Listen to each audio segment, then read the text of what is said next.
I'm Lee Hauer. I own a 1958 Alfa Romeo Giulietta Sprint Veloce.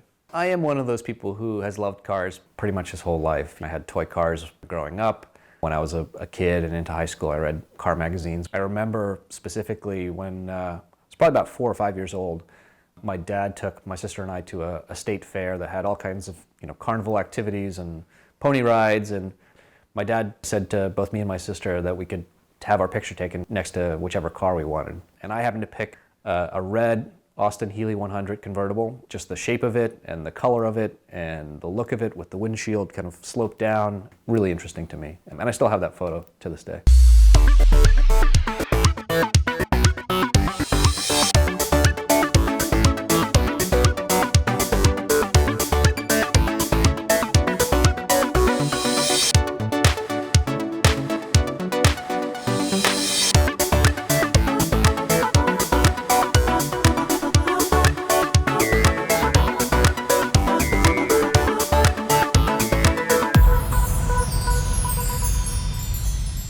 I like all kinds of cars, and I like doing all kinds of stuff with all kinds of cars. Modern cars, I like vintage cars. We participate and spectate in concours, events, and car shows. I go to track days with the Porsche Club and other organizations as well.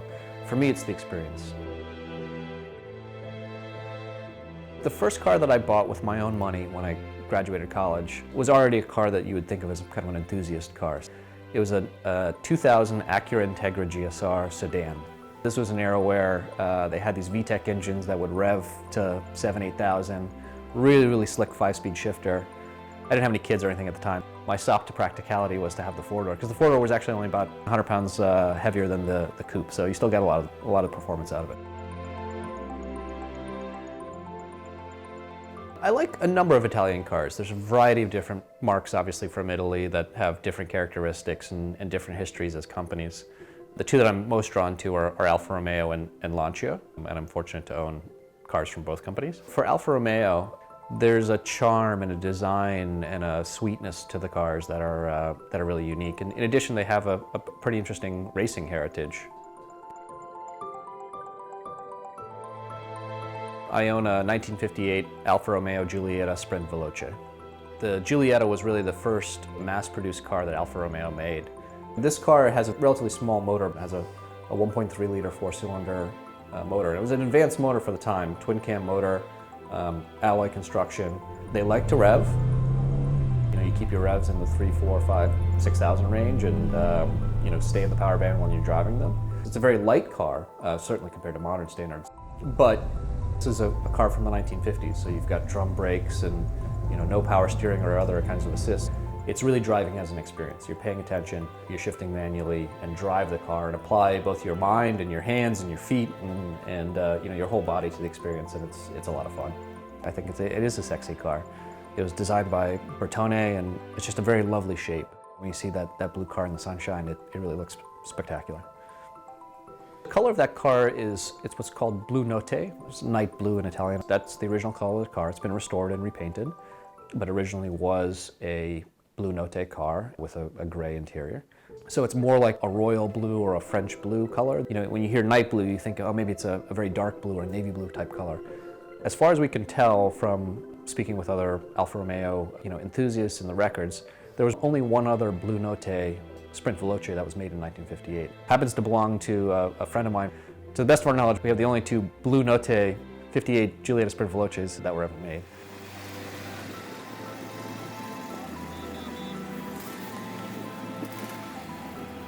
This car is mostly just a fun, weekend driver.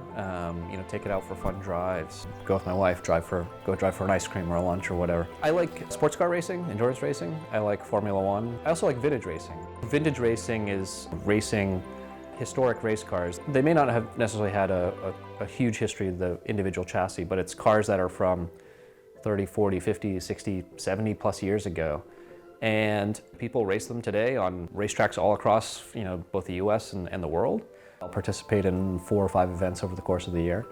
I'll do some track days and other things as well, but in terms of vintage race events, it's a handful a year. I have a day job and a family and all kinds of other things that are priorities in my life as well, but I try to make it to as much vintage racing as I can. But mainly I just like to get out and drive. For me, it's the experience.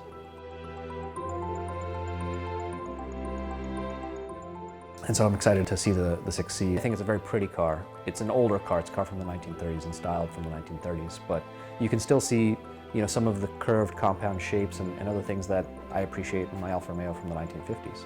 As someone who's a fan of sports car racing, back in the 1930s, the difference between a road car and a race car were actually not that dramatic.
Hey Lee. Hey Ben, how are you? Good, welcome here, man. Thank you. Thanks for great coming spot. down. Yeah, it's awesome. How was the drive down? It was pretty good, pretty good. It's exciting to see this car here and looking forward to going for a ride in it. Yeah, and, it's neat to have both of these Alfas right next to each other. I've seen a couple similarities already that I kind of didn't expect, so I'm kind of excited for you to experience maybe this thing's grandfather, so to speak. Yeah, indeed. Yeah, indeed. yeah. It's very cool. Cool, should be a fun day. I'm excited.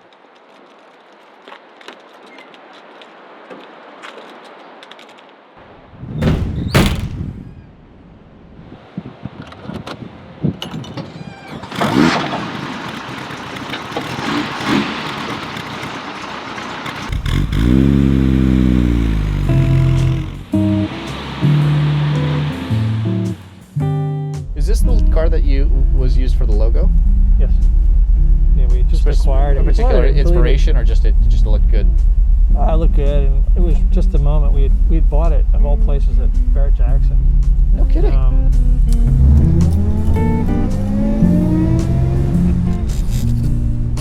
Oh, come on.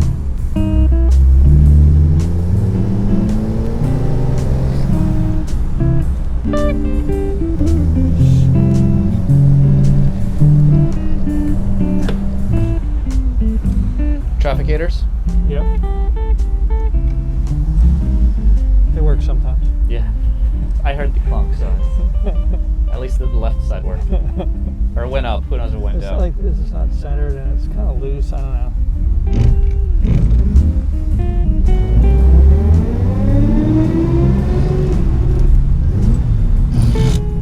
Second, not behaving.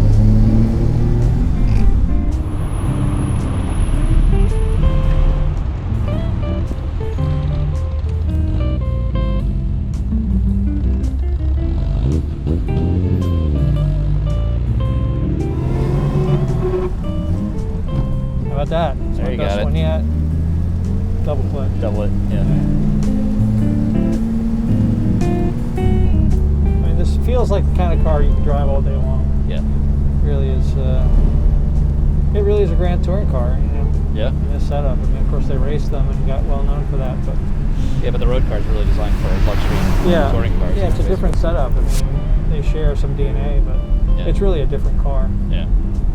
I do like the touring body cars. I think have just a nicer design and look to them. The pre-war ones. I mean, the touring. And the Zagato ones are racy and stuff and lighter in some Yeah. respects, but just the look look of these bodies, these 30s touring bodies. Yeah, it's fantastic. Yeah, and this is a Superleggera, which is nice.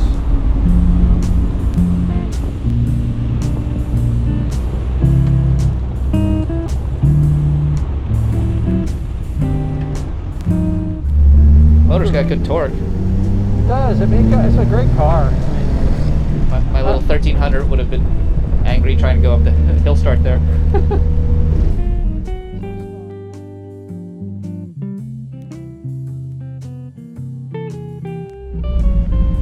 Restored in it came to the States for the first time in the early 60s. Oh wow, I didn't know. Yeah, so was restored in the mid 90s. I think competed at Pebble Beach, 96, 98, something like that. What year is your Giulietta? It's a 58 Sprint Veloce. 58. Yeah. So that's basically, if you're familiar with the Giuliettas, that's basically the very beginning of the sort of quote-unquote production series of the Veloces. So they're steel-bodied at that point. Right. The Allegeritas, that came before they only made a couple hundred Allegeritas, and those are all aluminum.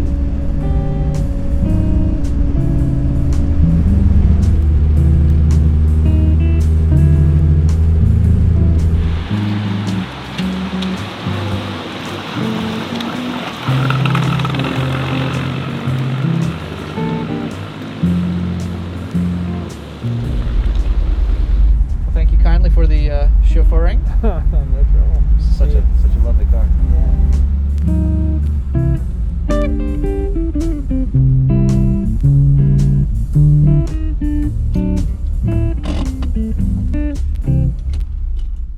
So Lee, tell me about your first drive in this 6C.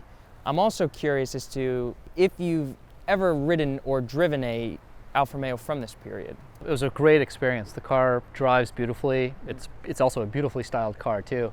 And this is my first experience riding or driving in a pre-war Alfa. I've seen them before. I've seen them at the racetrack, racing versions of them, but this is my first opportunity to experience it firsthand, so it was great. Awesome. It's definitely a unique car, and we love getting it out. It gets out a number of times a year. There's something about it that offers kind of a sportiness to it.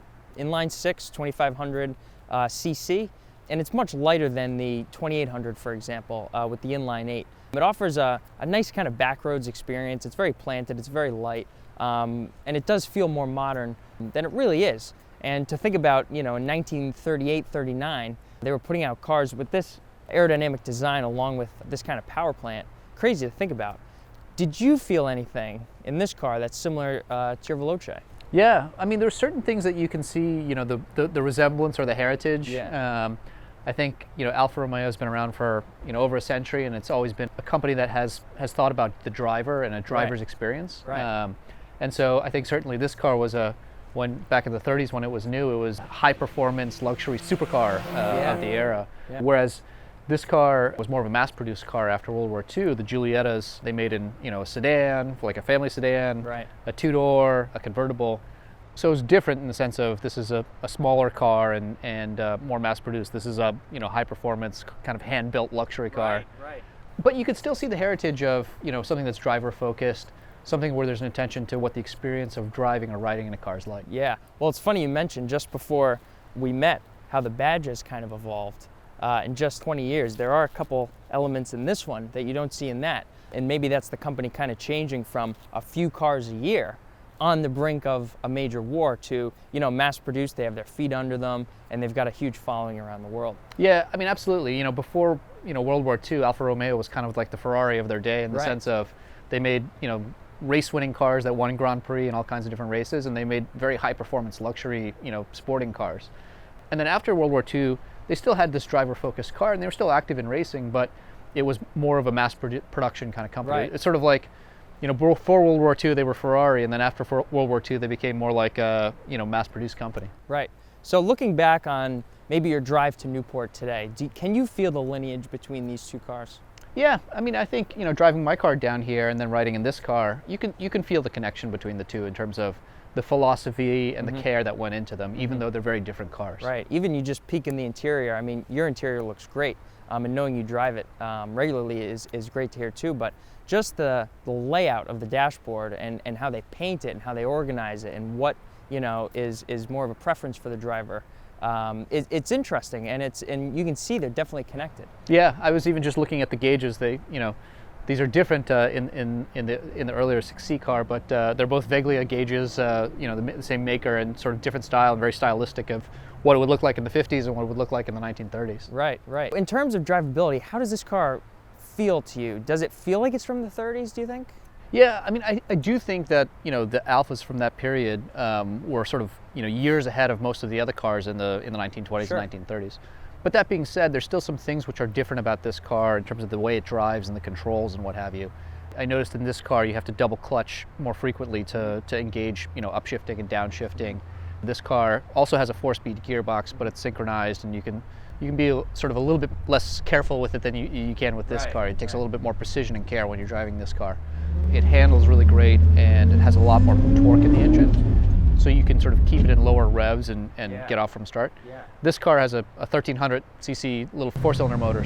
For it to get any power, you really got to rev it. I say nothing happens in this car until you're at 4,000 or 5,000 RPMs. Right. It's obviously a sports car. It's small in stature, and they're obviously fun to drive.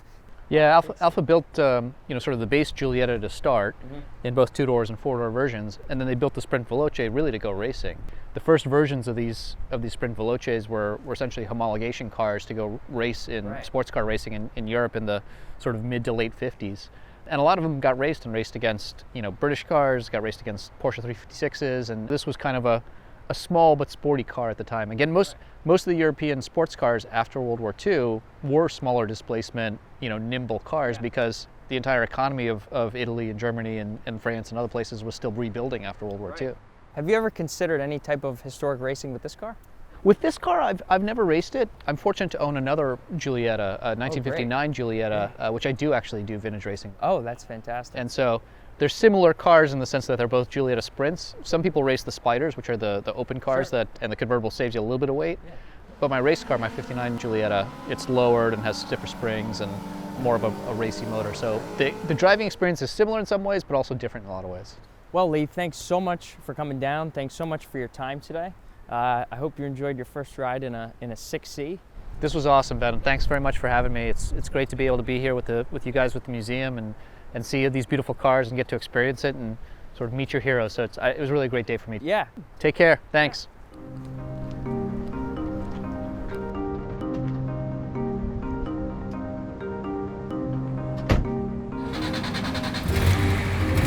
Everyone today lives a busy life between day jobs and family and hobbies, and I'm fortunate to be able to pursue my passion and hobby in cars in a variety of different forms. And I'm also fortunate that my family is part of that. So my wife and my little daughter, we go to events together and drive together, and whether it's going out on Sunday and throw the baby seat in a vintage 911 and go for ice cream, or whether it's going together to a car show or some other event. I'm fortunate that I get to spend a lot of time pursuing my passion and my hobby, but doing it with my family.